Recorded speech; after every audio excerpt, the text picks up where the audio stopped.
এই ভিডিওটি সব মুসলিমদের অবশ্যই দেখা উচিত। এটি হচ্ছে ফুরাত নদী। 23 মার্চ 2021 সালে এটার ভিতরে যে টাওয়ারটি ছিল সেটি অর্ধেক পানিতে ডুবেছিল, কিন্তু 10 জানুয়ারি 2022-এ এটার পানি এতটাই কমে গিয়েছিল যে টাওয়ারটি পুরোটাই বের হয়ে গিয়েছিল।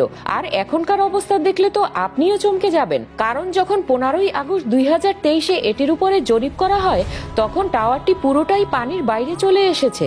এর মানে হচ্ছে কয়েক বছর ধরে ফুরাত নদীর পানি খুব দ্রুত গতিতে কমে আসছে। কিন্তু মুসলিমদের সাথে এটার কি সম্পর্ক?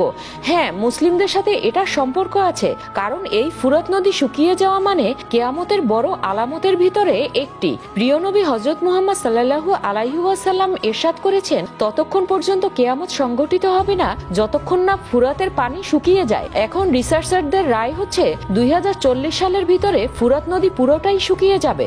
বন্ধুরা, বুঝতেই পারছেন কিয়ামত অতি সন্নিকটে। লাইক শেয়ার করতে ভুলবেন না।